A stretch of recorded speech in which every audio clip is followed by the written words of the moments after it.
coluna social mais completa da cidade. E hoje o nosso programa é aqui no estúdio e tem muita informação e convidados especiais.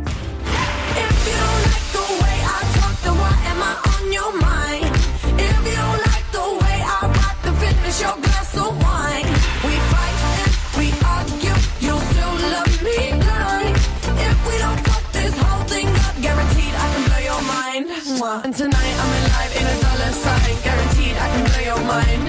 And tonight I'm alive in a dollar sign, guaranteed I can blow your mind. E no primeiro bloco vamos falar de dicas para quem quer parar de fumar, sobre o plano de cultura na cidade. E no segundo bloco temos um convidado muito especial para falarmos sobre a Semana Santa. E para isso eu recebo aqui a enfermeira Silvia Ferraz, do Ambulatório de Tabagismo da Santa Casa, o professor Antônio Primo, presidente do Conselho Municipal de Cultura. E para completar, eu converso com o padre Williams Roque de Brito sobre a Semana Santa, Páscoa e campanha de fraternidade.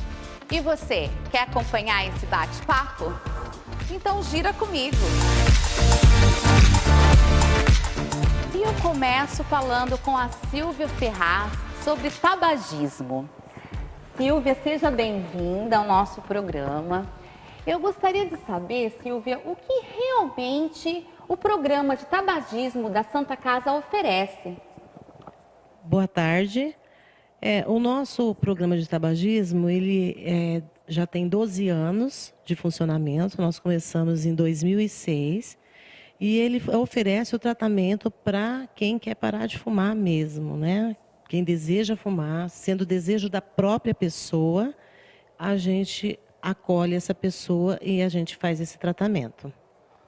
E hoje tem pessoas esperando na fila para entrar nesse programa. Quantas pessoas são atendidas anualmente? Nós, assim, todo mês a gente começa com um atendimento terapêutico de 50 pessoas. São feitas 15 triagens na segunda-feira e na sexta, que dão 30 pessoas. Então, por mês, mais ou menos, a gente atende cerca de 100 pessoas. Passam por consulta médica, tem a médica do ambulatório, do doutor Edilaine, que dá todo o respaldo para nós. E aí, quando a pessoa, depois que passa por essa triagem, a pessoa vai para um grupo terapêutico. Ela passa pela consulta médica, é avaliado o grau de dependência química da pessoa e aí ela vai fazer a parte terapêutica. Anualmente, nós atendemos cerca de quase 3.000 pessoas, que dão no nosso ambulatório. E tem uma demanda aí, sim, reprimida, de mais ou menos de 300, 350 pessoas. E existe algum programa para tentar ampliar esse número no atendimento? Nós enviamos um projeto recentemente para a Superintendência da Santa Casa, que ao invés da gente atender 50 pessoas inicialmente, a gente atender 70 pessoas. E a doutora Edilaine passaria a atender mais um dia na consulta médica. Nós estamos aguardando esse retorno da Superintendência da Santa Casa. E aqui na cidade de Marília, você conhece algum outro programa de combate ao tabagismo que ajude as pessoas a combater o vício ou é somente lá esse programa na Santa Casa mesmo? Quando nós iniciamos o nosso trabalho, existiam 11 ambulatórios aqui na Santa Casa, na cidade de Marília. Mas aí, infelizmente, todos foram se fechando e ficou esse ambulatório não só para Marília, mas Marília e região. Hoje nós somos o único ambulatório da região. Então, com essa demanda muito grande de pessoas na procura desse programa, hoje, qual o tempo médio depois que a pessoa faz o cadastro, se inscreve para ela ser chamada?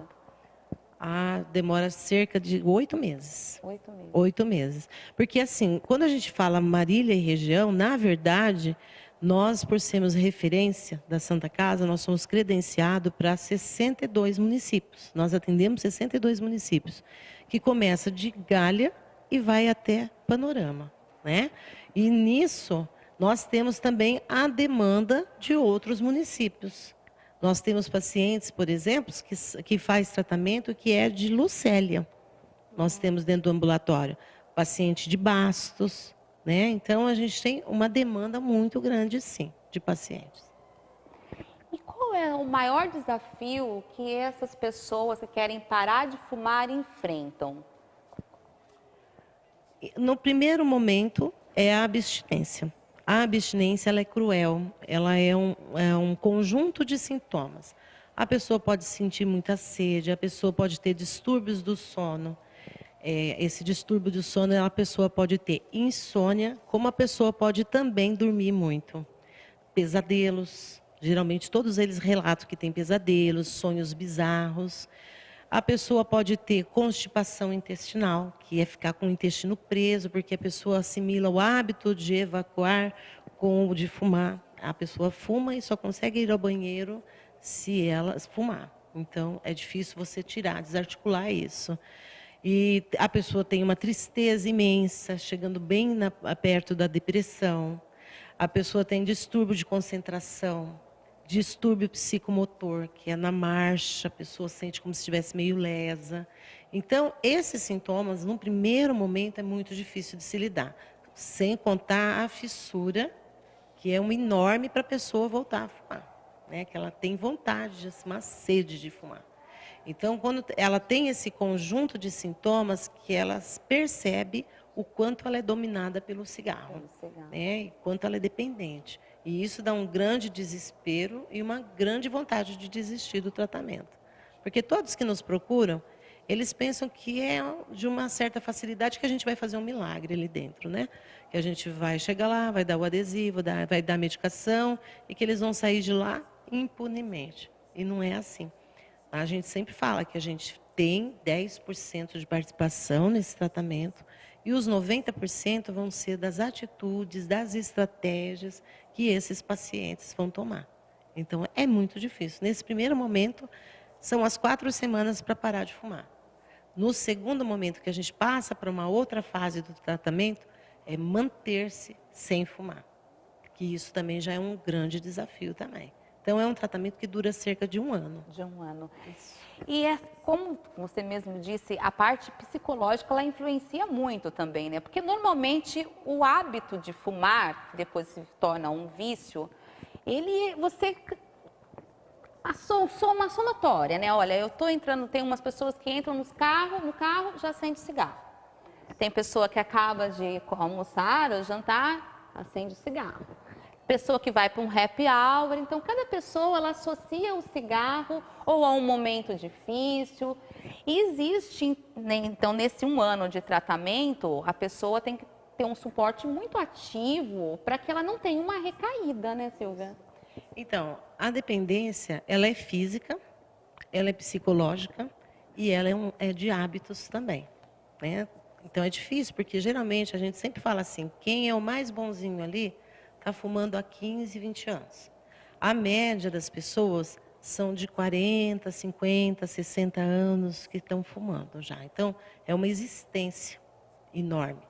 E não é só assim que fuma um cigarro, fuma um maço de cigarro, 2, 3, 4. Nós já tivemos paciente que já tem o hábito de fumar 5 maços de cigarro, né? Que é um enorme.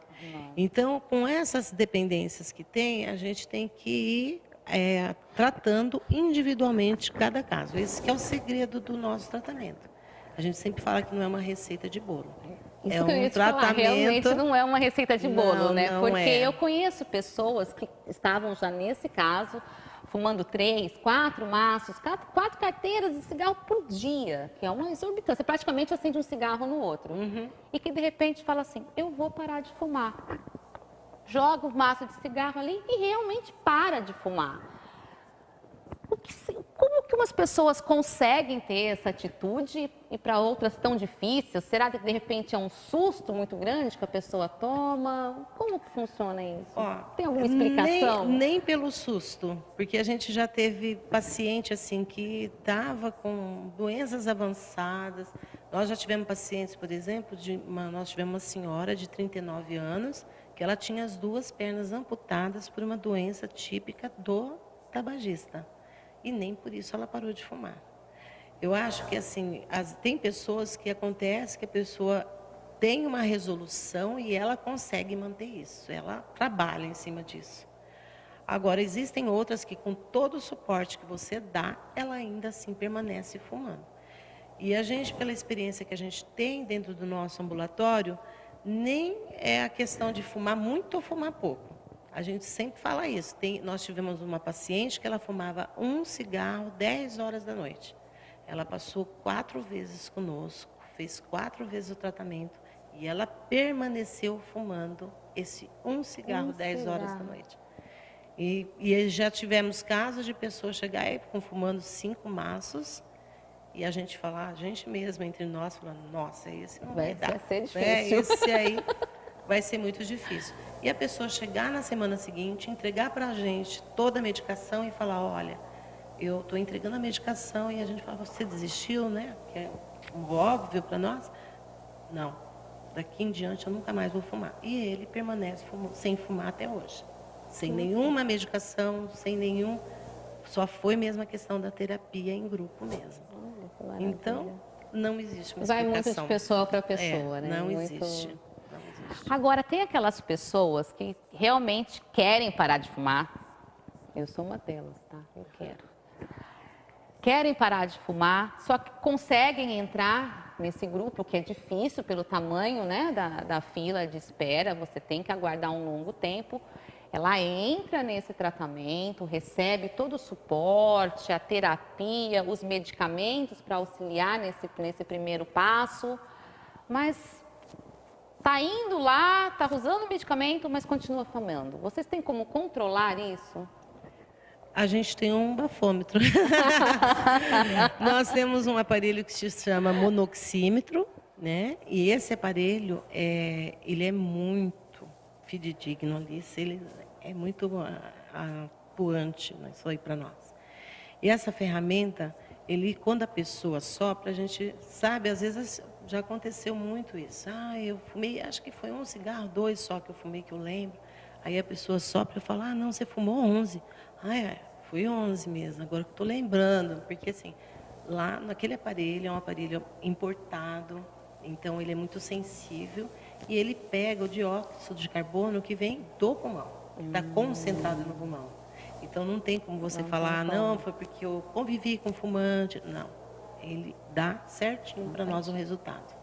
Isso, na realidade, é uma coisa boa, porque essa pessoa, se ela não está realmente propositada a parar com o vício, não está conseguindo, então vocês têm como abrir um lugar para quem realmente queira, né? Essa pessoa, ela tem uma tolerância para continuar ali. Sim, existem assim os dois lados. Uma por esse que você está falando e por outro lado, quando a gente consegue detectar isso, é uma forma também da gente acolher essa pessoa, ver de que forma que a gente pode ajudar, né? Na maioria das vezes é isso que acontece. É muito difícil alguém chegar lá e mentir para nós que não está fumando. Uhum. A maioria dos nossos pacientes verbalizam e a gente dá uma oportunidade, a gente trabalha até que a pessoa mesmo, se ela não quiser, ela vai largar essa oportunidade, sabe? É muito difícil a gente excluir uma pessoa do grupo. Entendi. E primo, e você? Alguma vez já fumou? Tem fumante na família? Bom, inicialmente, obrigado pelo convite, né? Meus cumprimentos para os seus telespectadores. Obrigada. Sim, na minha família, eu tenho 3 irmãs mais velhas que foram fumantes. Cresceram, né, adolescência na década de 50, 60, nessa época que fumar... Que era bonito, era moda, socialmente. Era uma moda, né? E realmente, assim, problemas seríssimos de saúde. Para te fazer uma comparação, meu pai, com cerca de 80 anos, ele teve um acidente muito sério, precisou fazer uma cirurgia aqui, delicada, porque quebrou ossos aqui do pescoço. E o médico falou exatamente para ele, olha, o senhor sobreviveu porque o senhor não é fumante. E realmente sobreviveu e viveu até os 93. Minha irmã mais velha faleceu aos 71 anos. O tabagismo foi uma das razões principais dela ter perdido toda a capacidade respiratória, né? E aí a gente fica, eu estava ouvindo vocês e fico pensando na importância, né, que a educação e a cultura de um povo tem, né? na prevenção disso, né? Porque ao mesmo tempo que eu estou falando isso, eu estou lembrando agora dos meus filhos pequenos, que eles ficam horrorizados ao ver no chão das ruas os pacotinhos de cigarro com as imagens do que pode acontecer. Aquilo choca muito. Eles chocam muito. Eles vivem perguntando: nossa, mas como é possível uma pessoa fumar sabendo que pode acontecer isso com ela? Isso já vem desde hoje, nós estamos, né, numa outra época, né? As crianças já aprendem isso, já na escola, né? Do mal que se faz. Hoje a saúde é tratada de uma forma bem diferente e é exposto para essas crianças, né? Não só na parte do tabagismo, como eu vejo crianças pequenas de maternal indignadas se vê uma pessoa jogar o papel no chão. Não é isso? Às vezes você vê pessoas de idade, pega uma bala, joga no chão. A criança já tem isso no consciente, ela já está aprendendo de uma forma diferente, né? Com certeza. E Silvia, quem quiser fazer parte desse programa, como deve fazer? Hoje a gente tem que vem referenciado da rede. Então a pessoa tem que procurar o posto de saúde mais próximo da sua casa. Não precisa passar por uma consulta médica, basta procurar a enfermeira da unidade e essa unidade mesmo já faz esse encaminhamento. E aí ele vem referenciado pela central de referência, vem para nós, né? E aí já vem com data do agendamento, tudo certinho para nós. Aí é só aguardar o prazo, ser chamado para começar os outros passos, então. Isso mesmo. Perfeito. Primo, agora vamos falar de cultura. Beleza. O plano diretor já está na cidade aí há quase 6 meses. E como que tá? Já teve alguma mudança significativa? O que ocorreu nesse prazo? Teve sim. Eu diria para você o seguinte: primeiro, a primeira grande mudança é que agora a gente tem um plano com 45 metas para 10 anos. Então, para você ter uma ideia, dentro dessas 45 metas, para as pessoas terem uma ideia, dentro dessas 45 metas, cerca de 15 são metas de ações a curto prazo, para 1, 2 anos.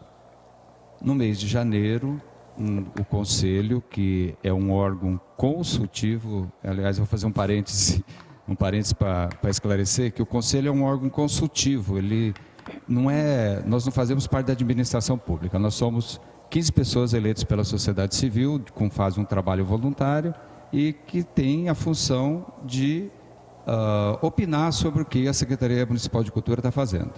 Então, no mês de janeiro, voltando para o plano, no mês de janeiro, a Secretaria de Cultura nos chamou para discutir quais eram as ações que eles pretendiam fazer para atingir essas 15 metas de curto prazo.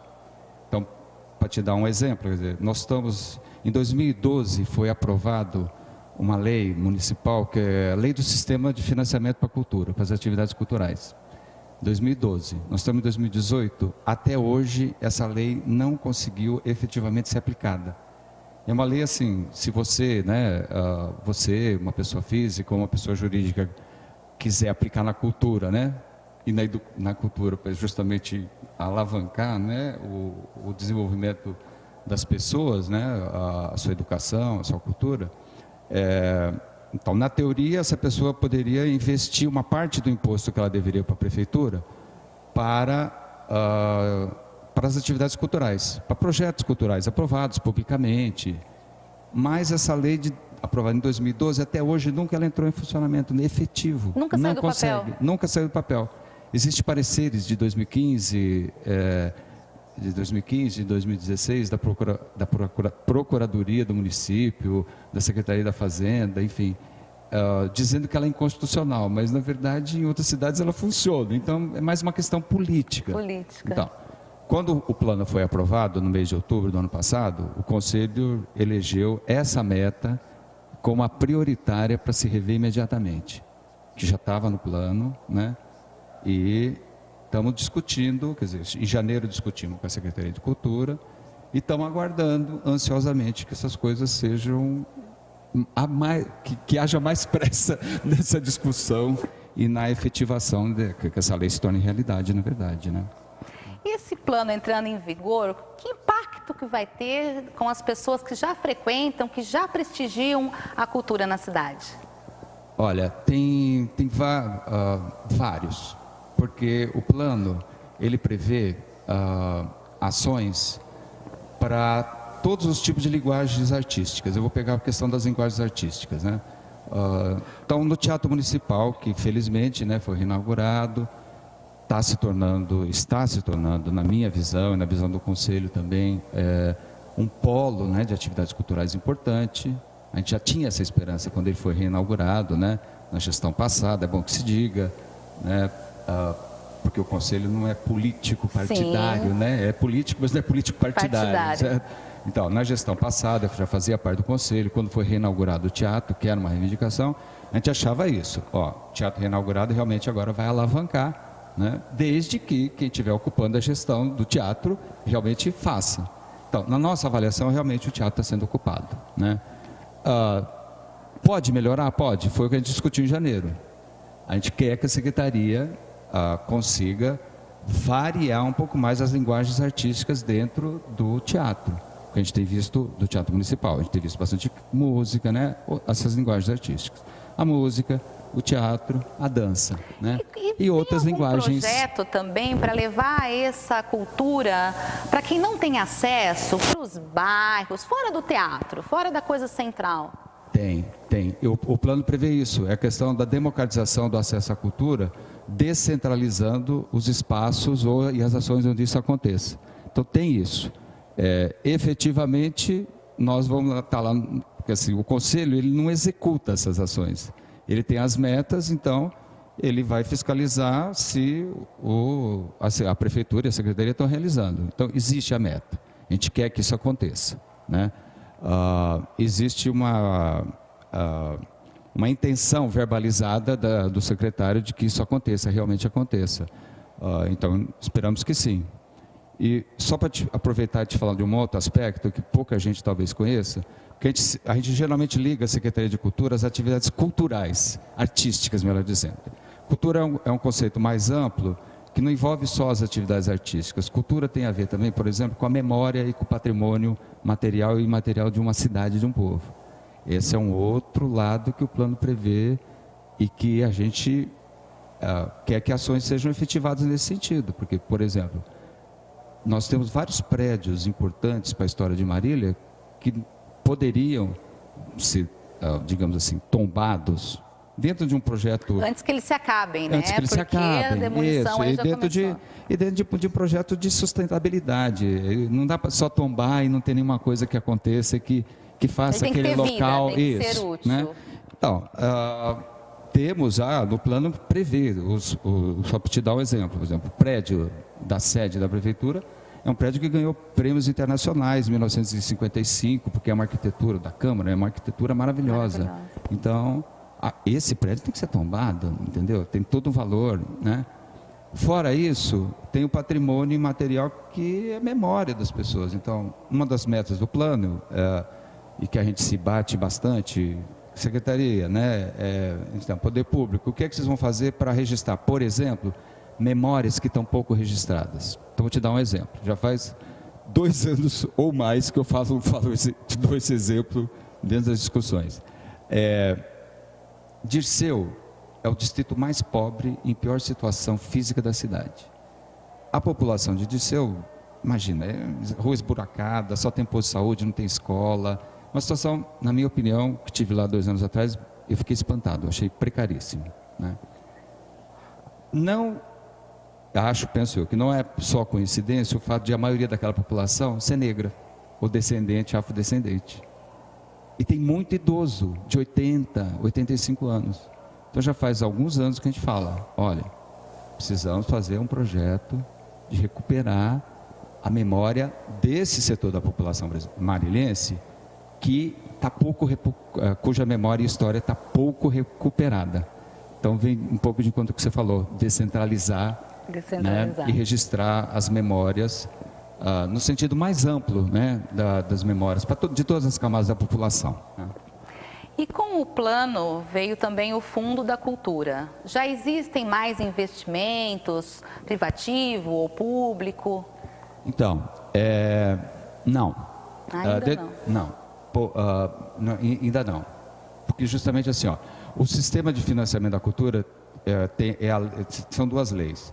Tem essa lei da isenção, quando você aplica, e tem a lei do Fundo de Cultura, que são basicamente o dinheiro que entra das atividades da Secretaria. Por exemplo, uma parte dos espetáculos pagos do teatro. Isso faz parte do Fundo da Cultura. Isso está regulamentado. Certo. Mas esse Fundo de Cultura ainda recebe muito pouca verba, na realidade. Ainda tem pouca entrada. Então, ele existe, mas ainda é pequena. O fundo, o financiamento privado, o investimento particular na cultura, esse inexiste. Inexiste porque, vamos dizer assim, inexiste da quantidade que a gente gostaria. O que nós temos em Marília, felizmente, a gente tem firmas e empresários que têm essa visão de que um povo mais educado e mais culto vai, inclusive, trabalhar melhor nas suas firmas.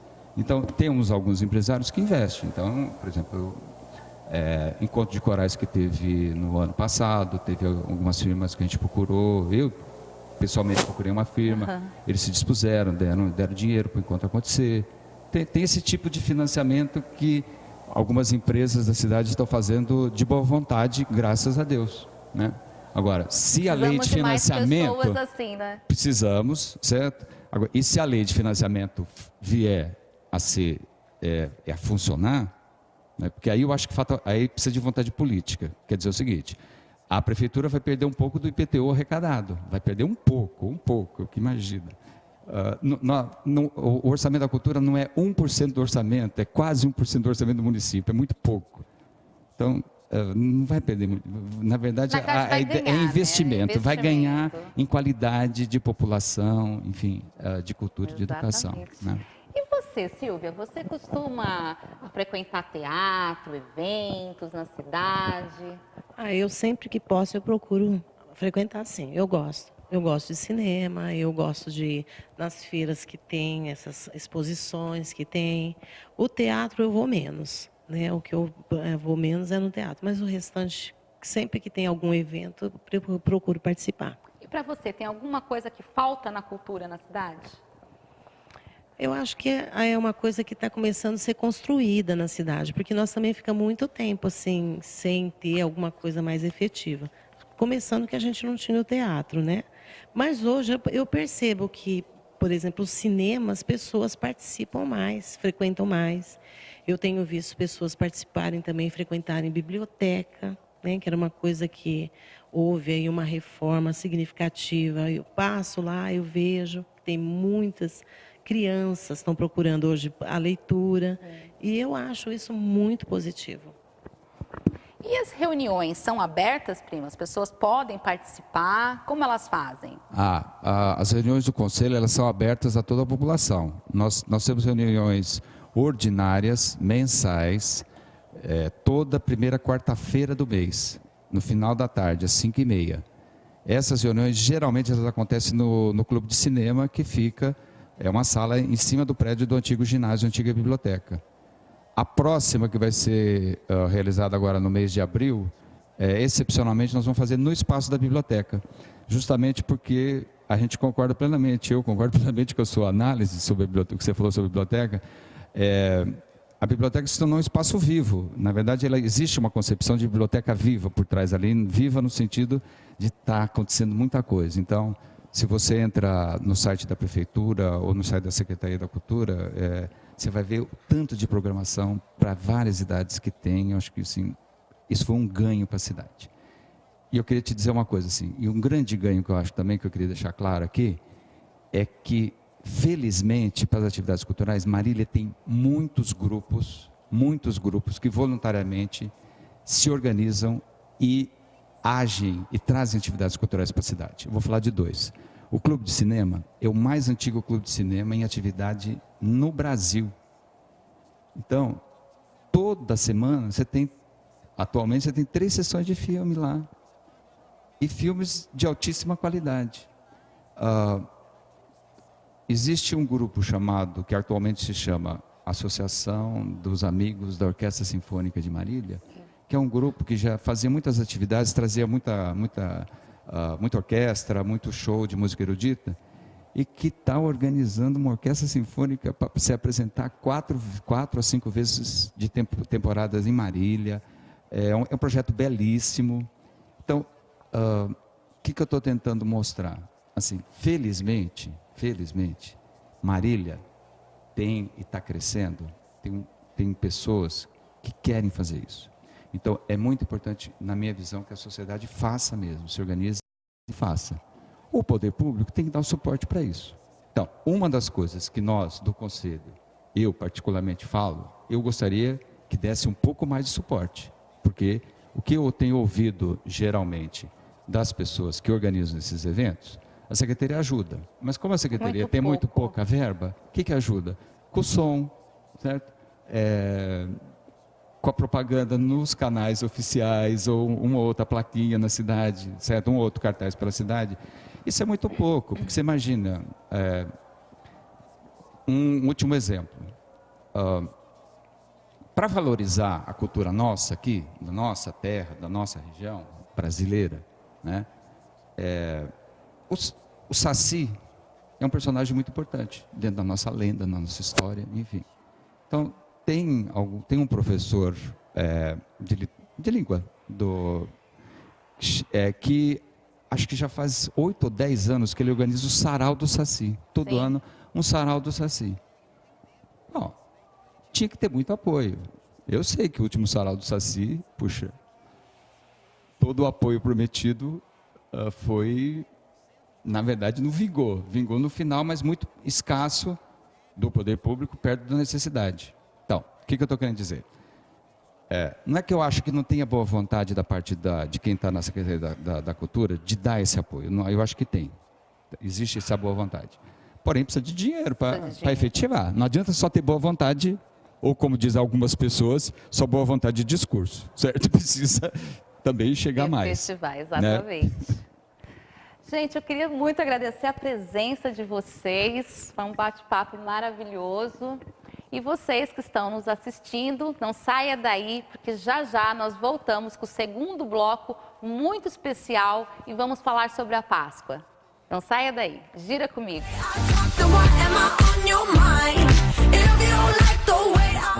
O pronto atendimento da Unimed Marília está totalmente ampliado e reestruturado para cuidar ainda melhor de você. O novo espaço garante agilidade, conforto, tecnologia e atendimento humanizado nas urgências médicas. A ala pediátrica funciona 24 horas, oferecendo às crianças uma experiência diferenciada, com carinho em cada detalhe. Pronto atendimento Unimed. Pronto para cuidar de você. Atenção, todos de Marília e região! Chegou na cidade uma mega loja da Jalovi Papelaria. Qualidade, preço bom e as melhores marcas do mercado você só vai encontrar na Jalovi. Venha conhecer! Em Marília, na Rua Álvares Cabral 157 no centro. E em Bauru, 2 endereços. Avenida Rodrigues Alves, quadra 6 e na Rua Antônio Alves, quadra 22. Jalovi, sempre na vida da gente e com economia.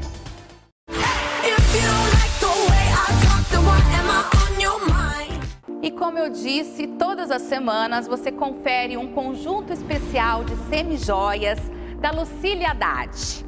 Tem uma peça, um conjunto para cada tipo de evento e ocasião.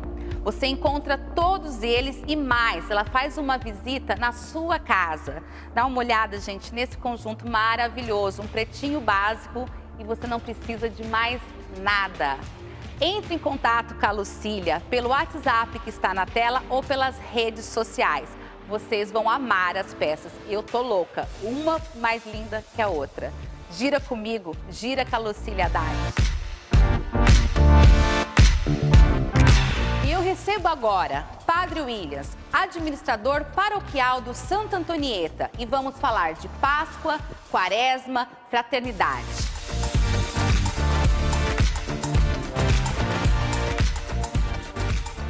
Bem-vindo, Padre Williams. Seja muito bem-vindo ao programa Gira Comigo na TV. E agora, na semana, né, chegando próximo à Páscoa, eu queria falar com você o que passa na cabeça das pessoas, sejam elas católicas, frequentantes, ou não católicas, né? Por que é um momento de tanta reflexão esse período? Olá, Lê. Olá a todos os que estão nos acompanhando pela TV. Nós cremos que nesse tempo é um momento especial, onde as pessoas, elas despertam seu senso religioso, elas procuram frequentar mais as igrejas.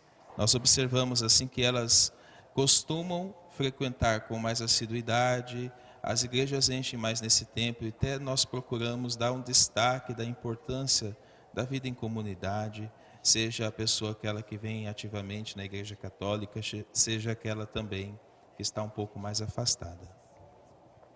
E como o senhor vê a organização das atividades dessa semana na cidade, tanto ela na parte central, como nos bairros dos trabalhadores de baixa renda, onde o senhor atua hoje?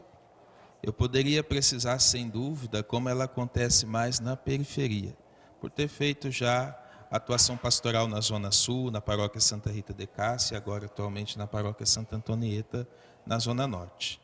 É assim uma mobilização geral, as pessoas se movimentam umas para decoração, outras para os cantos, outras para preparações de celebração, enfim, há uma movimentação generalizada em todos os grupos que existem dentro da igreja para a preparação das atividades, que normalmente tende a ser assim de uma maneira mais intensa, quase que diariamente, nas comunidades durante esse tempo que vai de Domingo de Ramos até o Domingo de Páscoa. E existe também, Padre Williams, as pessoas que ainda, os fiéis, né, que ainda fazem o jejum, e existe também diversas formas diferentes de se fazer o jejum. Como o senhor e a igreja vê isso? A Igreja Católica ensina que jejum se faz de alimentos. Então, o jejum é a prática da tirada de uma das refeições para que se ofertar aquele sacrifício, primeiramente a Deus, solidarizando-se com as pessoas que são frágeis, retomando a nossa fragilidade humana, e também uma maneira de economia para depois fazer doações em obras de caridade. Então, o jejum não tem um sentido por si mesmo. Tem também a abstinência, nós chamamos assim, a abstinência às vezes de um alimento em específico durante esse tempo, ou de uma atitude, normalmente as pessoas têm feito desta forma também.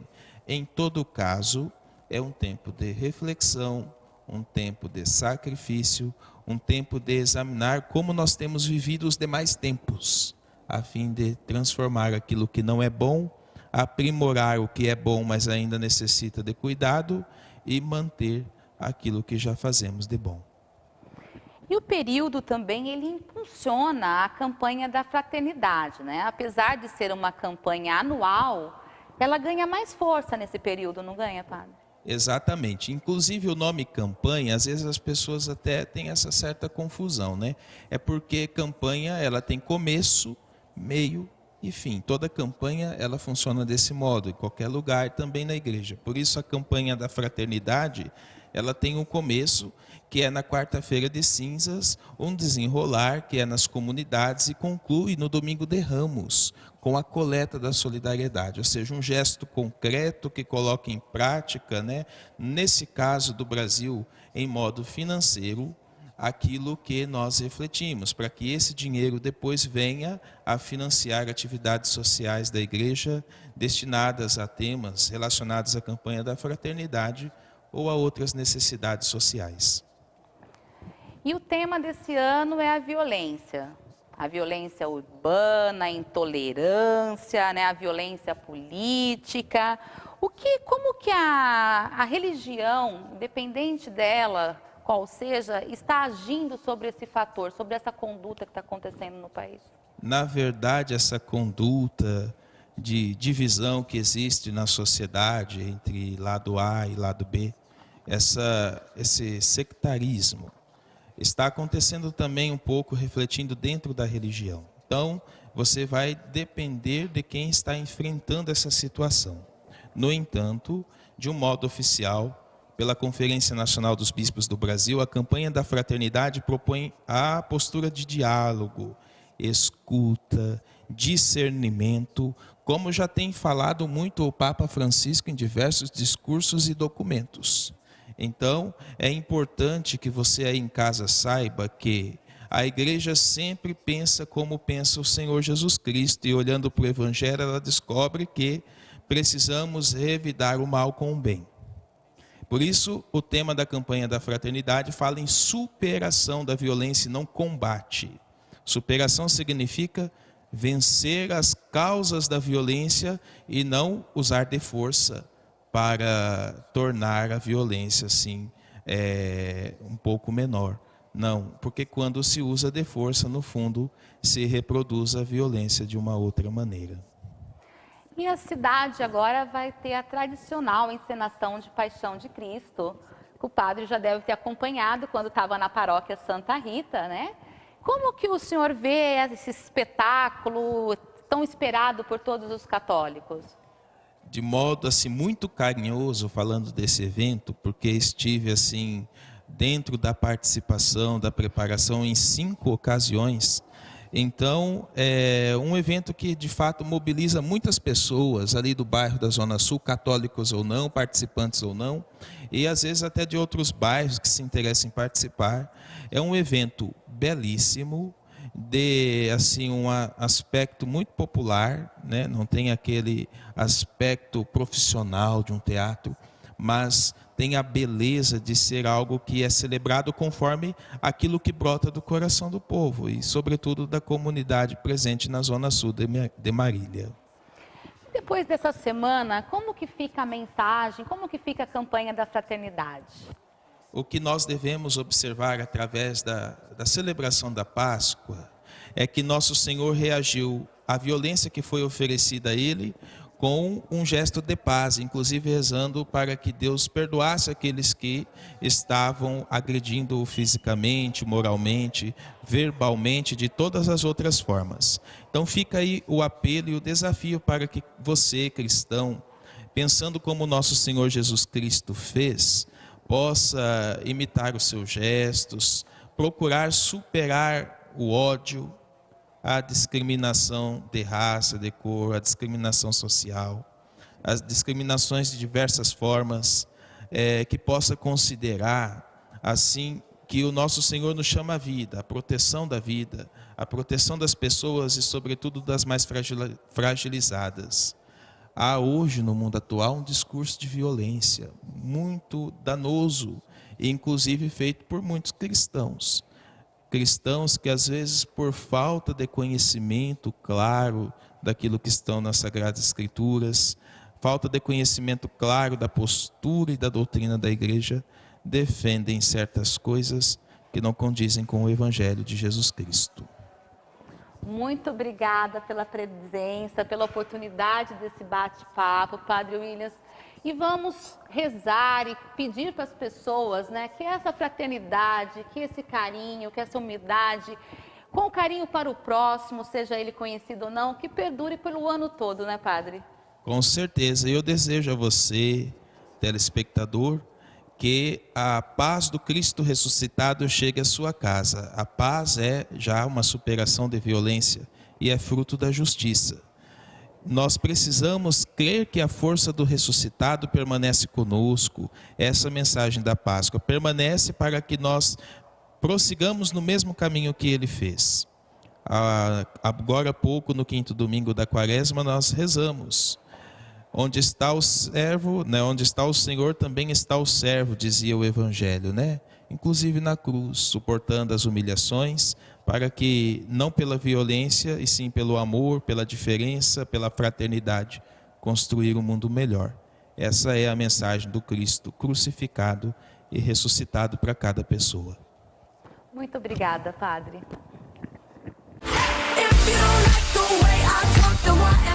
E aí, vamos fazer o próximo programa juntas? Envie suas sugestões, dicas e agenda para as minhas redes sociais ou o WhatsApp que está na tela. Tenham todos uma ótima semana. Nos vemos na próxima.